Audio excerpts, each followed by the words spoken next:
വലുത് കാര്യം വെച്ച് കയറാം. ഇത് പറയടാവന്മാര് ഇങ്ങനെ പറയില്ലേ. എന്താ വേടാ, ഒരു ലോറി കൈവശം ഉണ്ടെന്ന് വെച്ച് എവിടെയും കൊണ്ടുവന്നെങ്കിൽ ചാരിക്കളയാമെന്നോ? ഈ രാജ്യത്ത് ചില ട്രാഫിക് റൂൾസ് ഉണ്ട്, അറിയാവടാ. ഒരു ചായ കുടിക്കാൻ വേണ്ടി പോയതായിരുന്നു മോനെ, ക്ഷമിക്കണം. ചായ കുടിക്കുന്നതും ചാരായം കുടിക്കുന്നതുമല്ല ഇവിടെ പ്രശ്നം. സൈഡ് അറിയണം, ട്രാഫിക് റൂൾസ്. ലോറി സൈഡ് തെറ്റിച്ചിട്ട് അവിടെ ശിക്ഷ എന്താണെന്ന് അറിയാവൂടാ, അറിയാമോന്ന്? അറിയില്ലേ മോനെ? പിന്നെ ഏത് കോന്തനാടാ അതിനൊക്കെ ചന്ദ്രവളയം പിടിക്കാൻ ലൈസൻസ് എന്നത്?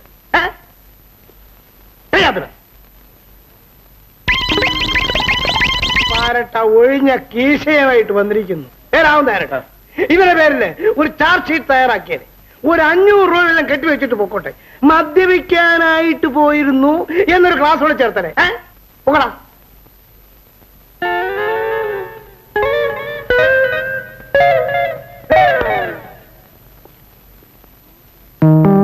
തൂത്രേ കിട്ടാതെ രണ്ടെണ്ണത്തിന് ഞാൻ ഇവിടെ നിന്ന് വിടത്തില്ല. Good morning. അത് കൈയിരിക്കട്ടെ. ലോറിയിൽ ഓണറായിരിക്കും അല്ല എങ്കിൽ പിന്നെ ഓണർക്ക് വേണ്ടി ശിപാർശ ചെയ്യാൻ വന്നവനായിരിക്കും. ഇൻസ്പെക്ടർ മുറിയതാ. പിന്നെ ഇൻസ്പെക്ടർ എന്നിട്ട് എന്താ ചെയ്യാനാ? ഒരു ഇൻസ്പെക്ടർ വിചാരിച്ചാലും ഈ തൊണ്ടി പോകുന്നിട്ട് ഒന്നും പുളുത്താനില്ല. ഞാൻ പിടിച്ചാൽ ഒരു പിടിയായിരിക്കും. ഇവര് എന്ത് കുറ്റാ ചെയ്ത്? ലോറി സൈഡ് തെറ്റിച്ചിട്ടെന്ന്. അപ്പോഴാണ് സ്കൂൾ ബസ് ഇങ്ങോട്ട് വന്നത്. പിഞ്ചു കുഞ്ഞുങ്ങളും പൊന്നുപോലത്തെ വാദ്യായനിമാരുമാണ് അതിനകത്തുള്ളത്. ലോറി സൈഡ് തെറ്റിച്ചിട്ടുള്ള വിവരം അവർക്കറിയാമോ? ഒരൊറ്റ ഇടിയാണ്. പൊടി കാണുമോ? ഭാവിയിൽ ഇന്ത്യൻ യൂണിയൻ പ്രസിഡന്റ് ആകാനുള്ള പൗരൻ വരെ അതിനകത്തുണ്ട്, അത് ഓർക്കണം. ഏതായാലും സ്കൂൾ ബസ് വന്ന് ലോറിയിൽ ഇടിച്ചില്ലല്ലോ സാറേ. സാറോ? ഞാനിങ്ങനെ നല്ല സാറാവുന്നത് തന്നെ 1ാം ക്ലാസ് പഠിപ്പിച്ചിട്ടുണ്ടോ? എനിക്ക് പോണേ. ഒരു ഒപ്പിട്ടിട്ട് പോയേക്കാം. ഒപ്പോ? ആരുടെ ഒപ്പ്? എന്തൊപ്പ്? ഇവിടുന്ന് സ്ഥലം മാറിപ്പോയ എസ് ഐ അല്ലേ? ആര് പോയില്ലേ? അദ്ദേഹത്തിന് പകരം വന്ന എസ് ഐ ഞാൻ.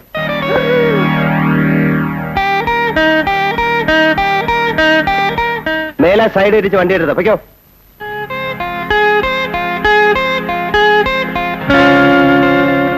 ഞാൻ ആളറിയാതെ പറഞ്ഞു പോയതാണ് ഏമാനെ. അവിടത്തേക്ക് ഒന്നും തോന്നരുത്. ഇവൻ നമ്മളെ അത്ഭുതപ്പെടുത്തി കളഞ്ഞല്ലോ ഗോമതി. സ്ഥലം മാറി വരുന്ന വിവരത്തിന് ഒരു കത്ത് പോലും അയക്കാതെ വന്നത്. അതാണ് എന്റെ ഒരു സ്റ്റൈല്. പോലീസ് സ്റ്റേഷനിൽ പോലും ഞാൻ വന്നതിന് ശേഷം വിവരം അറിയാവുന്ന എനിക്ക് നിർബന്ധം ഉണ്ടായിരുന്നു. ഇൻസ്പെക്ടർ സ്റ്റേഷനിൽ ഒളിച്ചു വരുന്ന ഒരു സ്റ്റൈലാണെന്ന് എനിക്ക് തോന്നുന്നില്ല.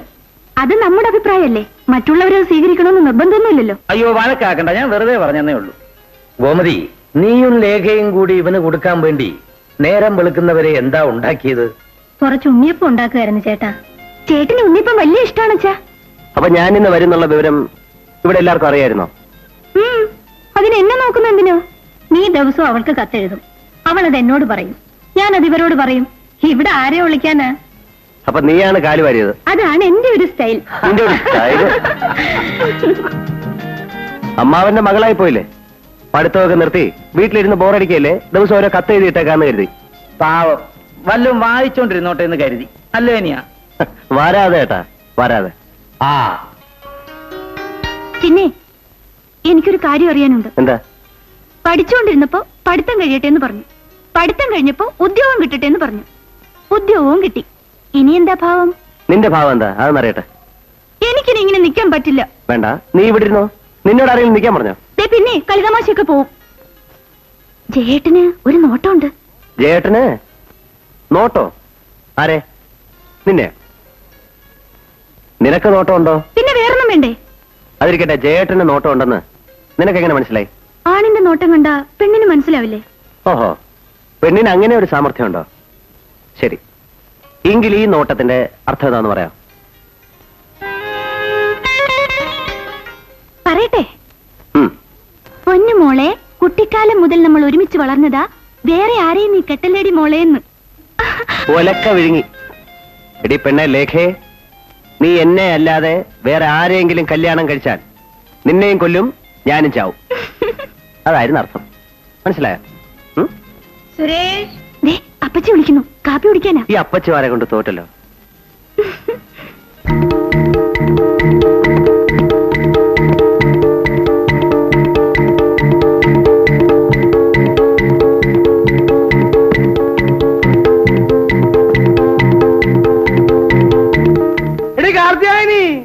എവിടെ അവള് നാട് വിട്ട് കാണും. എടീ മോളെ അമ്മിണിക്കുട്ടി, എന്താച്ചാ? നിന്റെ അമ്മ എവിടെ കെട്ടിയെടുത്തോണ്ട് പോയി? അമ്മ അടുക്കളയിലുണ്ടച്ചാ. നേരം വെളുത്ത പാടെ അവളെ എന്തോ മലമറിക്കാ അടുക്കളക്കകത്ത്. എന്ത് വേണം? കാർത്താനിക്ക് എന്ത് വേണമെന്ന്? ഓഹോ, നീ ബാറ്റ് കളിക്കുകയായിരുന്നു. വിളിച്ച എന്തിനാണെന്ന് പറഞ്ഞു മനുഷ്യ. നീ എന്റെ വല കണ്ടോ? ഈ പരുവത്തിൽ എന്തിനു കൊള്ളാം? അയ്യോ, അതിപ്പോ പ്രായമായ പെണ്ണിന്റെ മുമ്പ് വെച്ച് ഞാൻ എങ്ങനെയാ പറയുന്നേ? എടി എന്റെ തൊപ്പി എവിടെയെന്ന്? നിങ്ങളുടെ തൊപ്പി എന്റെ തലയിലാണോ ഇരിക്കുന്നേ? വെട്ടടുത്ത് പോയി തിരക്കണം. അതിവിടെ കാണുന്നില്ലെന്ന്. കാണുന്നില്ലെങ്കിൽ വേണ്ടെന്ന് വെക്കും. തൊഴി വെച്ചെന്നാലുണ്ടല്ലോ. എടി കവാത്തിന് വന്ന നേരമായി. അപ്പോഴാണ് അവളുടെ ഇത് കേട്ടോടി മോളെ, നിന്റെ അച്ഛനെ കവാത്തിന് പോന്നെന്ന്. അയ്യോ അച്ഛ, അതെന്ത് പറ്റി? പുതിയ രസമായി വന്നിരിക്കുന്നു. പുത്തനച്ചി പറപ്പുറം തൂക്കുന്നു കേട്ടിട്ടില്ലേ? ആഴ്ച 2 പ്രാവശ്യമെങ്കിലും കവാത്തിന് പോയില്ലെങ്കിൽ റിമാർക്ക് എഴുതുമെന്ന്. ആ, ചുമ്മാ പോയി ചവിട്ടെ. വയസ്സുകാലത്ത് കൈയും കാലും ഒക്കെ നിളകട്ടെ. പോയി മര്യാദയ്ക്ക് തൊപ്പി നോക്കിയെടുത്തുള്ളൂ. എടി മോളെ, ആ കട്ടിലിന്റെ കീഴിലെങ്ങാനും ചെന്ന് നോക്ക്, അവിടെ എങ്ങാനും കാണും. വേഗം വേണം, എനിക്ക് പാ നേരമായി. പാതിരാത്രി ആകുമ്പോ മൂക്കറ്റം കള്ളും കുടിച്ച് തലയും കുത്തി കേറി വരും. എന്നിട്ട് ഉടുത്തിരിക്കുന്നല്ല 4 പാടും വലിച്ചെറിഞ്ഞിട്ട് കട്ടിലേക്ക് ഒരു വീഴ്ചയാ. പിന്നത്തെ കൂത്താണ് മുതുകൂത്ത്. ആ, മുതുകൂത്താണെങ്കിലും ഇളങ്കൂത്താണെങ്കിലും പിള്ളേർ താരായി. ആ വിശേഷം ഒന്നും പറയണ്ട. പിന്നെ ചിട്ടിപ്പണം കിട്ടുന്ന കാര്യം ഓർമ്മയുണ്ടല്ലോ. ഓടി അവിടുന്ന്. അവർക്ക് ചിട്ടിയുടെ കാര്യം, എനിക്ക് തൊപ്പിയുടെ കാര്യം. ആ കാശ് കിട്ടിയിട്ട് വേണം പെണ്ണിനെ കെട്ടിച്ചയക്കാൻ. 3 അയച്ചില്ലേ? ഇതിന് ഞാൻ അന്തസ്സായിട്ട് തന്നെ അയച്ചു. അത് അന്തക്കാലം. ഇപ്പൊ പെൻഷൻ ആകാറായി. കയ്യില് വല്ല കൂറയുണ്ടോ? കൂടെ ഉണ്ടോ ചോദിച്ചപ്പോ പെണ്ണ് വരുന്നു. ഇതേച്ച തൊപ്പി ഇതെവിടെ ഇരുന്നു മോളെ? അമ്മയുടെ തലേനോട് താഴെ. അതെങ്ങനെയാ പെട്ട വന്നു? ബോധം ഉണ്ടായിരുന്നെങ്കിലല്ലേ അറിയത്തുള്ളൂ. അറ്റൻഷൻ.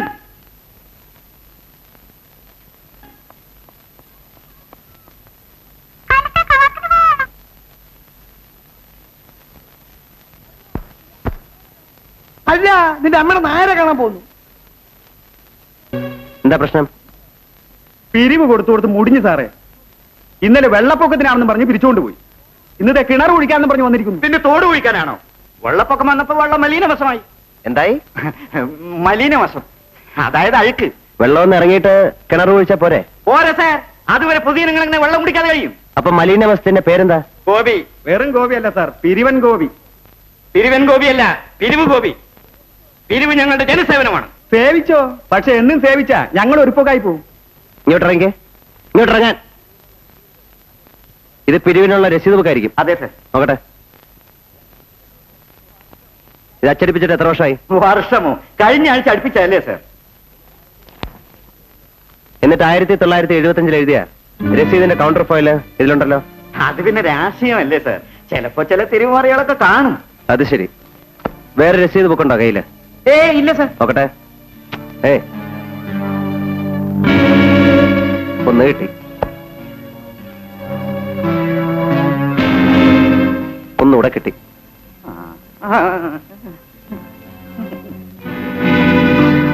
ഇതെന്താ കഠാരെ? രസീത് എഴുതാൻ കൊണ്ട് നടക്കുന്ന പേനായിരിക്കും.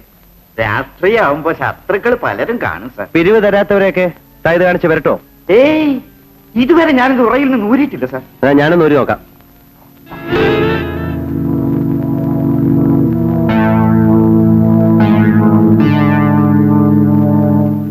ഇയാളുടെ പേരിൽ ഒരു പെറ്റീഷൻ എഴുതി സ്റ്റേഷനിൽ തന്നേക്ക്. ശരി സാർ. താൻ നേരെ സ്റ്റേഷനിൽ വരണം. വരാം സാർ. ഇയാൾ ഉണ്ടായിട്ട് കളയും സാർ. എങ്കിലും ഇവന്റെ അന്ത്യമായിരിക്കും. സ്റ്റേഷനിൽ വരോടാ. വരാം സാർ. ഓടി വരണം. ഇവിടുന്ന് ഓടിയാ നേരെ സ്റ്റേഷൻ വരെ ഓടണം. ഓടാ. ഇങ്ങനെ ഒരു ഐഡിയ മനസ്സിലുണ്ടായിരുന്നോ? ഇത് നേരത്തെ പറയാൻ പാടില്ലായിരുന്നോ? എങ്ങനെ? അതൊരു പ്രശ്നമേ അല്ല. നമ്മൾ വാങ്ങിച്ചു കൊടുത്ത ജോലിയല്ലേ, അതിനുള്ള നന്ദിയില്ലാതിരിക്കുമോ? പിന്നെ മറ്റത് ഞാൻ വാങ്ങിച്ചു വെച്ചിട്ടുണ്ട്. അതെ, അത് ഞാനെടുത്തൊന്ന് മറിക്കും. ഒരത്യാവശ്യം വന്നോണ്ടാ. അത് പിന്നെ അഡ്ജസ്റ്റ് ചെയ്തോളാം. ഇല്ലില്ല. പിന്നെ വേറൊരു പ്രധാനപ്പെട്ട കാര്യം, ഉടനെ ഒന്ന് ഞെട്ടേണ്ട കാര്യം വരുന്നുണ്ട്. നമ്മുടെ തിരുമുറ്റത്തെ മൂപ്പിൽസ് കാറ്റ് പോകാറായി കിടക്കുക. ഇല്ലില്ല, കാറ്റ് പോയില്ല, ഉടനെ പോകും. വയസ്സനല്ലേ.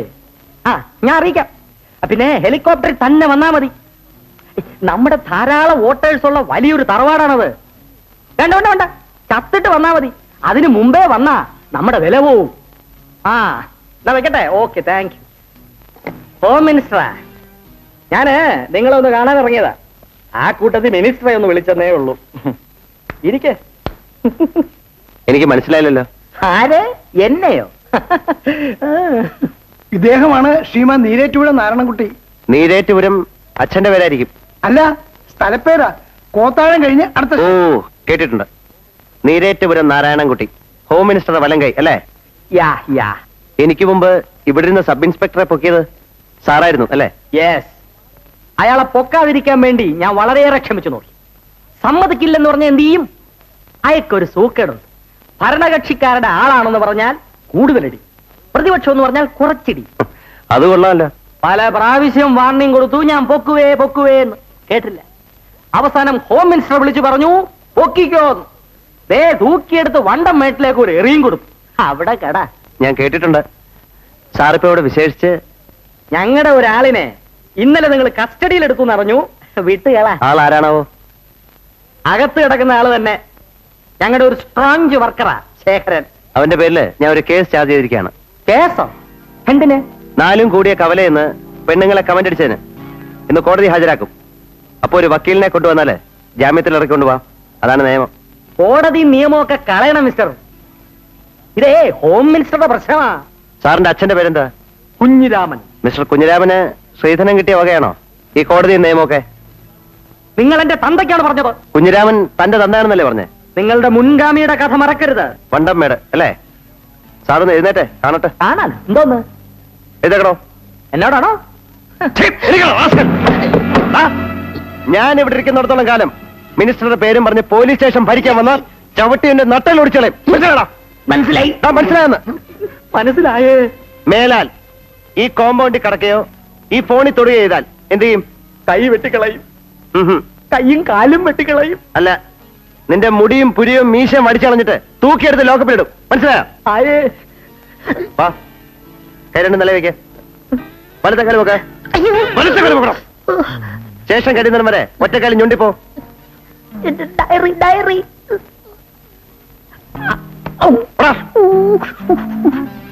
ആ എസ്കോർട്ട് കാർ ഉണ്ടായിരുന്നെങ്കിൽ അതിലെങ്കിലും പോകാമായിരുന്നു. പാർട്ടി മീറ്റിംഗിന് പോകുന്നതുകൊണ്ടാ ഞാൻ എസ്കോട്ട് നമ്മളില്ലാതെ മീറ്റിംഗ് തുടങ്ങില്ലല്ലോ.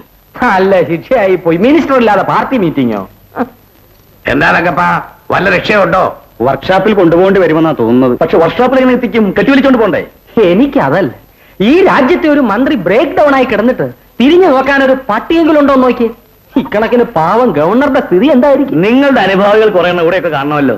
അനുഭാവികളെക്കാൾ ഭേദം എതിരാളികളാ. എതിരാളികൾ എതിർക്കുമെന്നറിയാം.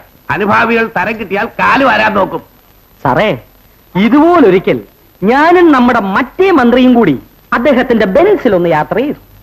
രാത്രി സമയം വണ്ടി വഴി ബ്രേക്ക് ഡൗൺ ആയി. അദ്ദേഹം എന്ത് ചെയ്തെന്ന് അറിയാമോ? എന്റെ ഗുരുവായൂരപ്പാ, വണ്ടി സ്റ്റാർട്ടാക്കി തരണേ എന്ന് പറയുകയും ചവിട്ട് ഗോപാലപിള്ള എന്നൊരു അലർച്ചയും. എന്ത് അതിശയമാണെന്നോ. വണ്ടി സ്റ്റാർട്ടായി പുഷ്പം പോലെ ഓടിപ്പോവുകയും ചെയ്തു. വണ്ടിയല്ല, ഭരണം ബ്രേക്ക് ഡൗൺ ആയാലും ഇറക്കി വിടല്ലേ ഗുരുവായൂരപ്പ എന്ന് പറഞ്ഞുകൊണ്ട് അദ്ദേഹം ഒരു ചവിട്ട് കൊടുത്താൽ മതി, ചക്രം ഉരുണ്ടോളും. ഈ SIയെ തൂക്കി കാസർഗോഡിന് തട്ടാൻ ഞാൻ മിനിസ്റ്ററോട് പറഞ്ഞിട്ടുണ്ട്. തട്ടിക്കള മുതലാളി, പോട്ടെ, അതിർത്തി കിടന്ന് മഞ്ഞു കൊള്ളട്ടെ. പക്ഷെ വന്നതല്ലേ ഉള്ളൂ. ഉടനെ പൊക്കിയ പരാതി ഉണ്ടാകുമെന്നാ അദ്ദേഹം പറയുന്നു. എന്തോന്ന് മുതലാളി? പോകാൻ പറ മുതലാളി. ആ ദുഷ്ടനെ ഇവിടുന്ന് പൊക്കാതെ എന്നെ പോലുള്ളവർക്ക് ഇവിടെ ജീവിക്കാൻ ഒക്കില്ല. ചേട്ടനെന്താ കുഴപ്പം? ചൂത്തി കിട്ടിയിരുന്നത് മുഴുവൻ നിരോധിച്ചു കളഞ്ഞില്ലേ? അതില്ലാതെ ഒരു പോലീസുകാരൻ ജീവിക്കാനൊക്കോ മുതലാളി? അവനെ ഞാൻ ശരിയാക്കി തരാം, നിങ്ങൾ ധൈര്യമായിരിക്കേ. മുതലാളിയും സ്വപ്പം കുടിക്കും മുതലാളി, ഒരു രസവും ഇല്ലല്ലോ. ഞാൻ കുടിക്കാറില്ലെന്ന് നാരായണൻകുട്ടിക്ക് അറിഞ്ഞുകൂടെ? മുതലാളി തന്നെ ഉണ്ടാക്കി വിൽക്കുന്നത് കുടിച്ചാ ചത്തുപോകുമെന്ന് പേടിച്ചിട്ടായിരിക്കും. അതൊന്നും അല്ലടേ, ഒരു മുതലാളിയും കുടിക്കത്തില്ല. നമ്മളെ കൊണ്ട് കുടിപ്പിക്കും. നമ്മൾ അങ്ങനെ കുടിച്ച് കുടിച്ച് ഹനുമാന്മാരാകുമ്പോൾ അവരത് കണ്ടു രസിക്കും. അതാണ് അവരുടെ ഒരു സ്റ്റൈൽ. ചേട്ടാ എന്താ ചേട്ടാ ഒന്നുകൂടെ അടി. വേണ്ട, ഇത് രണ്ടാമത്തെ കുപ്പിയാ, എനിക്ക് മതിയടാ. ആ മുതലാളി വന്ന കാര്യം പറഞ്ഞില്ല. ഇപ്പോഴത്തെ കേസിൽ മുതലാളി ജയിച്ചു. എന്നാലും സൂക്ഷിക്കണം. SI ആള് വിന്താളന്. അവൻ എന്റെ രോമത്തിൽ തൊടാൻ പറ്റില്ലടോ. രാമ. ഭാഗ്യലക്ഷ്മി, ചേച്ചി. അയ്യോ മഹാലക്ഷ്മി. അക്ഷലക്ഷ്മി. ഇവർക്ക് പതിവുകൾ കൊണ്ടുവന്ന ഇതാ അപ്പൊ പോവല്ലേ? കുപ്പി കുറച്ചുകൂടെ ഉണ്ടല്ലോ മുതലാളി. അവനെ ഞങ്ങൾ കൊണ്ടുപോയിക്കോട്ടെ. അത് ചോദിക്കാറുണ്ടോടാ? സ്പിരിറ്റിൽ ചായം കലക്കിയതാണെങ്കിലും അവന്റെ സ്പിരിറ്റ് എങ്ങനെ ഇരിക്കും? പക്ഷെ ഞാൻ എങ്ങനെ വീട് വെച്ചു? ഈ പെണ്ണെ കിടന്നോട്ടെ മുതലാളി. വേണ്ട വേണ്ട, ഇവിടെ കിടക്കാൻ പറ്റില്ല. ആ. രാത്രിയിലെ വല്ല മന്ത്രിമാരും കയറി വന്ന് കണ്ടാ. അയ്യോ നേരാ. എന്റെ ഭഗവാനെ, ഇതുങ്ങൾ രണ്ടും എപ്പ വന്ന് കിടന്നു? അശ്ലീകരം. ദേ അങ്ങോട്ട് എഴുന്നേറ്റേ, എഴുന്നേക്കാൻ നേരെ വന്നു. മണി എത്രയായി? ഇന്ന് കവാത്തുള്ള ദിവസം. ചേട്ടൻ ഇന്ന് കവാത്തിന് പോണ്ട, ഞാൻ അവധി തന്നിരിക്കുന്നു. നമ്മൾ ആരാ അവധി കൊടുക്കാൻ? ആരാണെന്നോ? നീരേറ്റുപുരം നാരായണൻകുട്ടിയെ പറ്റി നിനക്കെന്തറിയാം? സ്ഥലത്തെ പ്രധാന നേതാവ്. അങ്ങനെ അങ്ങോട്ട് പറഞ്ഞുകൂടി ചേട്ടാ. ആഭ്യന്തരമന്ത്രി തോക്കാണെങ്കിൽ നാരായണൻകുട്ടി അതിന്റെ കാഞ്ചിയാ. ആ കാഞ്ചി അയാളുടെ കയ്യിൽ തന്നെ ഇരുന്നോട്ട്. നിങ്ങൾ മര്യാദയ്ക്ക് എന്നിട്ട് കുളിച്ചിട്ട് കവാത്തിന് പോകാൻ നോക്ക്. പെൻഷൻ ആകുന്നതിന് മുമ്പേ ഒരു പെങ്കൊച്ചുള്ളതിനെ കൂടെ പറഞ്ഞയക്കേണ്ടതാ. എന്തിനാ ചേച്ചി പെൻഷനും കല്യാണവും കൂടെ കൂട്ടിക്കുഴയ്ക്കുന്നത്? പെണ്ണിനെ ഞാൻ ഏറ്റു. ഏറ്റെന്ന് പറഞ്ഞാൽ നാരായണൻകുട്ടി അവളെ കെട്ടുവന്ന് തന്നെ. അപ്പൊ അതിനുവേണ്ടിയാണ് ഈ തുണയ്ക്ക് വിളിച്ചോണ്ട് വന്ന് കിടത്തിയത്? കല്യാണം കഴിയാതെ അകത്ത് കിടക്കുന്നത് ശരിയാണോ ചേച്ചി? നിങ്ങൾ സമ്മതിച്ചാലും ജനം സമ്മതിക്കുവോ? ദേ ഇങ്ങോട്ട് നോക്കിയേ. അപ്പൊ നാരായണൻകുട്ടിക്ക് പെണ്ണ് കൊടുക്കാൻ തന്നെ തീരുമാനിച്ചോ? ഒരു നല്ല കാര്യമാണെന്ന് എനിക്ക് തോന്നി. തലയിലെടുത്ത് നേരെയാണെങ്കിൽ അടുത്ത വർഷം മന്ത്രിയാ. മന്ത്രിയാകാൻ തലയിലൊന്നും വേണ്ട. ഞാൻ ഇലക്ഷന് നിൽക്കും, MLA ആവും, മന്ത്രിയാവും. എന്നാൽ അത് കഴിഞ്ഞിട്ട് മതി കല്യാണാലോചന. എന്നാ ഇത്തവണ തന്നെ ഞാൻ നിൽക്കും. തൽക്കാലം ഗേറ്റിന് വെളിയിൽ നിന്നാ മതി. പോയാട്ടെ.